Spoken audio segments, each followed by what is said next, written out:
Hey guys, number one Marmaduke fan here.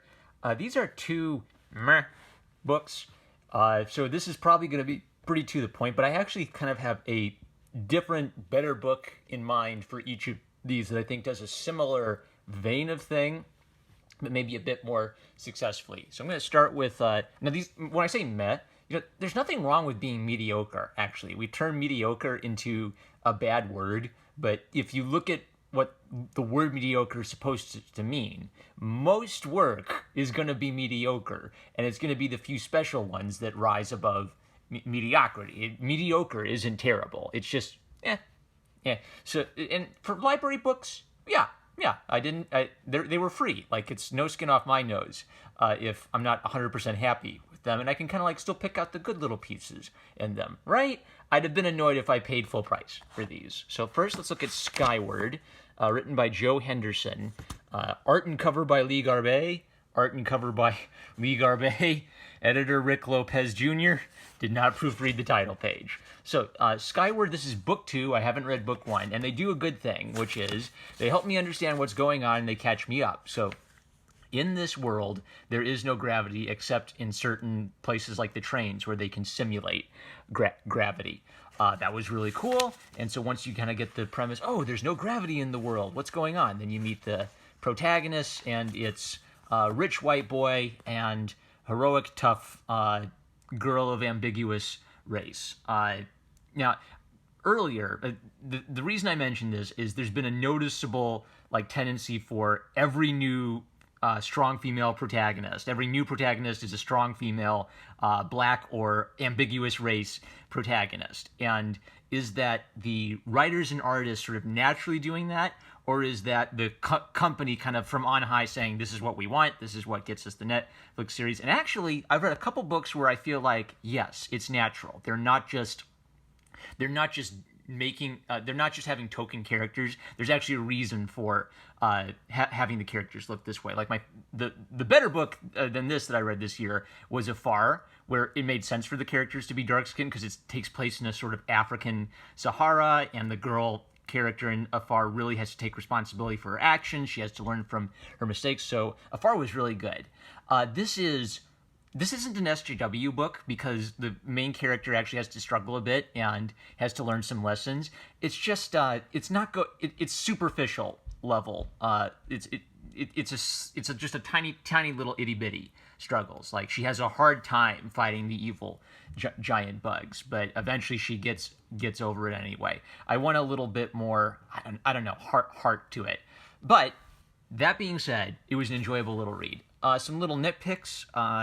They talk about this guy having something wrong with his legs, and they don't show me the legs. Like, I've been talking about Akira Kurosawa lately. I've been watching some of his movies I'd never seen before, and he would like want to show you the thing so that you could see it with your eyes. The girl would be crippled and she'd be kind of like stumbling, and then he'd zoom in on her foot and show you that one of her shoes is for her crippled foot, right? Show me the crippled legs, like really obviously, like zoom in close to them as he says, and with your legs and all. And I say, oh, he has no legs, right? Which is actually not too big a deal in this gravity-free world. The main girl protagonist, she's kind of a cutie patootie. There's this kind of cool thing where she's wanted as a terrorist. I don't know why or what she did. And she has this infamous reputation, but it's clear that she's kind of like flying by the seat of her pants and making things up as she goes along, which is kind of cute, kind of adds some fun to it. I think the problem is a balance issue. There's like one really good gag where she's clearly just trying to brass it out and come up with an excuse off the top of her head to get out of a sticky situation, where I laughed because it was genuinely kind of clever and fun. But there are other times where she's doing the cutesy-bootsy things, like, oh, this is a dance. Oh, yeah, I'm a terrible dancer. Now, she's supposed to be from the poor part of Chicago, and because there's no gravity, the poor part of Chicago is now the penthouses, because if you trip and fall while you're in the penthouses, there's nothing to catch you, and you'll go floating off into space and die. One misstep is death. And the rich people all live on the streets because they have lots of, safety nets and things to protect the rich people if they trip and fall down on the streets, right? So that's really clever, right? So her being a kind of mixed race character, it kind of gives her a nice connection with, South Side of Chicago upbringing, but she doesn't act like a South Side of Chicago girl. She acts like a teeny bopper, rich white valley girl in kind of her speech and her sense of humor. So, and there's an evil rich white guy. Okay, there are lots of like back and forth for me in this book where it'll have like an anti-Marxist message, and I'm saying, yeah, I hate Karl Marx, let's do this. But then it'll still have like the evil rich white businessman bad guy versus the poor black girl. I don't really buy that evil businessmen would want to keep gravity turned off so they could stay rich. I think that rich white businessmen would say, hey, if we get gravity back, that means there's like 90% more land for me to buy up and invest in. I could get super duper rich because the economy would jumpstart again. So it's a little bit of a ham-fisted rich versus poor metaphor, but then there's like a cool thing where, yeah, there's the evil rich white guy, but there's also the evil Marxists who want to kill everyone and kill all the rich people, and the girl's just trying to be a hero who's kind of caught between all this. The art by Lee Garbet is my favorite thing. I think this first page is actually a good example of it. So he's doing kind of a stylized thing where he kind of elongates the figures. He does a lot of foreshortening, like the foot will be like projecting forward in space really far. Here's a good example of that, of the foot projecting forward. So that's a lot of fun. I also think there's maybe like an in-universe explanation that they live without gravity, so they have maybe a little bit more live, less muscly legs and figures because of that. Anyway, so the art is like the big fun part of it. I feel like maybe he's still maybe trying to settle on a style, like sometimes a little bit more stylized, sometimes a little bit more realistic, but the art is a lot of fun. Yeah, I'm a terrible dancer. Come on, she's from the south side of Chicago. I should be scared of her, that she's gonna beat me up with that fire hydrant. That's the vibe I should be getting. So this book keeps I'm gonna spoil everything. This book keeps setting me up with like, oh cool, this isn't going the direction I think it's going. That's so cool. And then it'll kind of like, step out of that. So like the big strong guy with a man bun shows up and he's got a sword, and she likes him because he saves her, and she's not tough enough to fight all the bugs on her own, and she finds something interesting about a big strong guy with a huge giant sword who kills bugs, right? So that's kind of cool. And then they start setting up this thing like, oh, what if he's going to betray her to the rich guy? And you're thinking, oh no, is he going to betray her to the rich guy? And then he doesn't betray her to the rich guy, and you think, oh boy, that's kind of cool. They're not going the obvious direction. And then he betrays her to the rich guy. Like, pick a direction and stick with it. Or they'll do something interesting where the evil rich white guy shows up, and she's got to team up with the evil rich white guy, even though he probably killed her dad. Oh, that's cool. She's got to team up with her enemy, and then they'll immediately split up, and they won't develop that at all. And her boyfriend with the legs, he will think about betraying her, because if she brings back gravity, he's going to be a cripple and he won't be able to move around anymore. Oh no, is he going to betray her? Yeah, he betrays her, kind of off panel, and they don't make a big deal out of it. And then she gives him like a hugsy and flies off. He betrayed you. It's okay for you to be mad. It is okay for you to be mad. He betrayed you.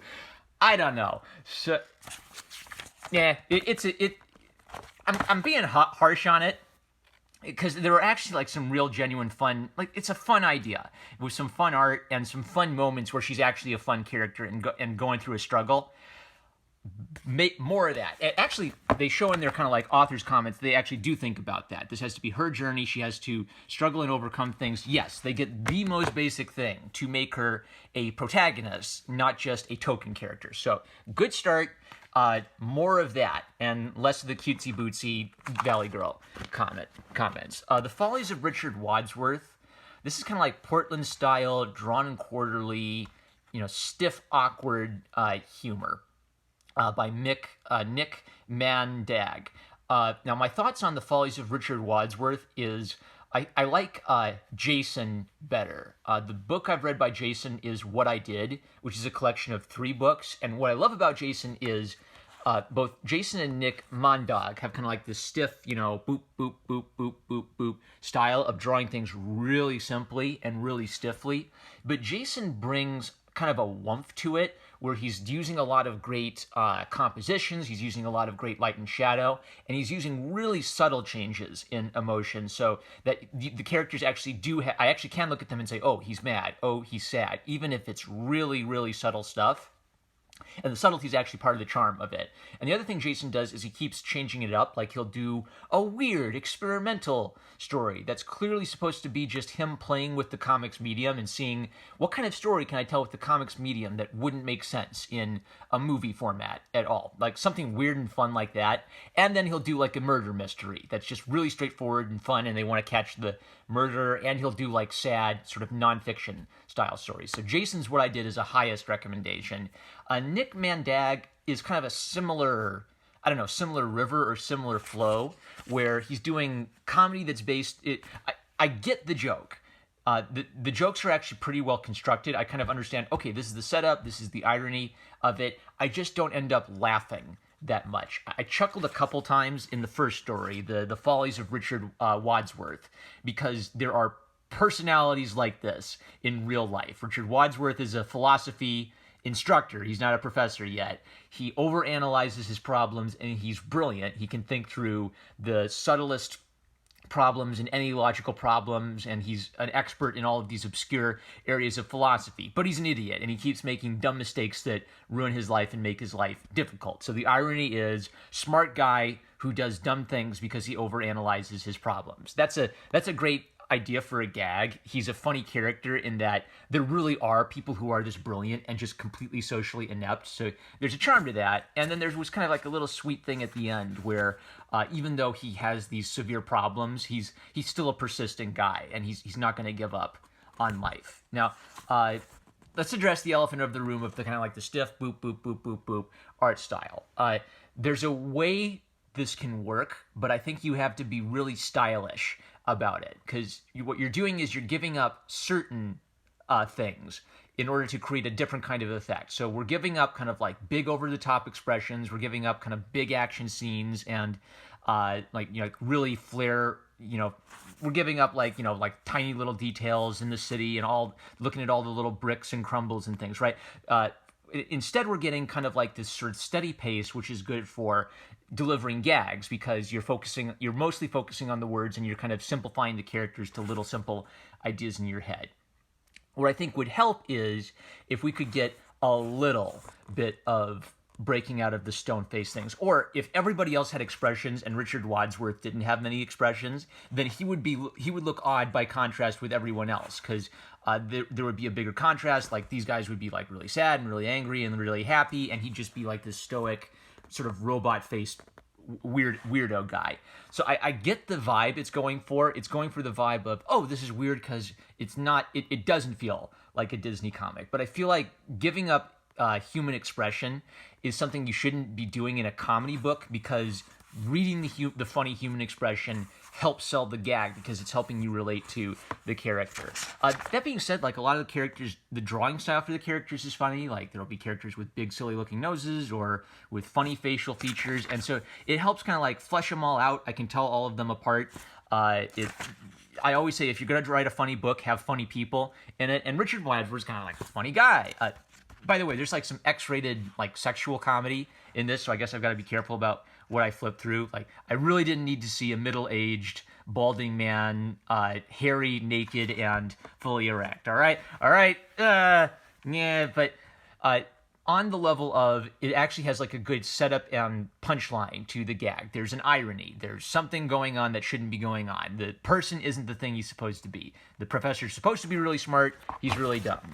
The fire chief is supposed to be a really capable leader. He's kind of an egotistical weirdo. And I don't understand I kind of understand it. Each of the three, the only story I even like moderately chuckled at and liked was The Follies of Richard Wadsworth. The next two stories I just didn't laugh at. So if the gag of Richard Wadsworth is he's this eccentric character who can't navigate a social situation, like the next one is all just like random crazy happenstance. Like, you must eat these mice. Why must she eat these mice? Because it's random, okay?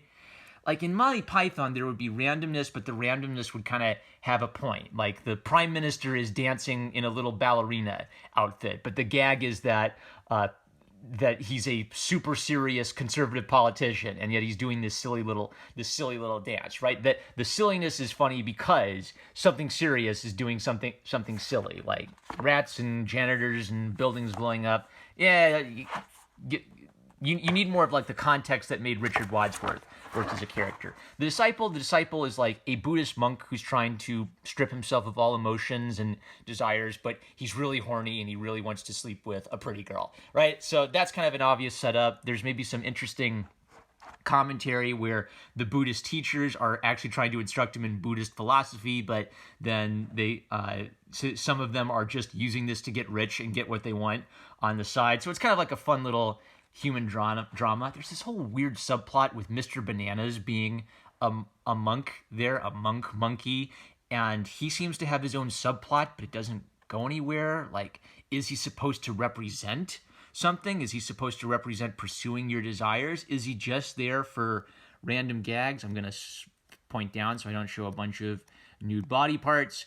And then it'll kind of just end, and there will be like some plots that I didn't feel like got resolved, maybe on purpose for the comedy. So some of the people who recommended this, like Hartley Lynn, Young Francis, I loved Young Francis. That was one of my favorite books of the year. I guess I can really like what Hartley Lynn writes and not necessarily...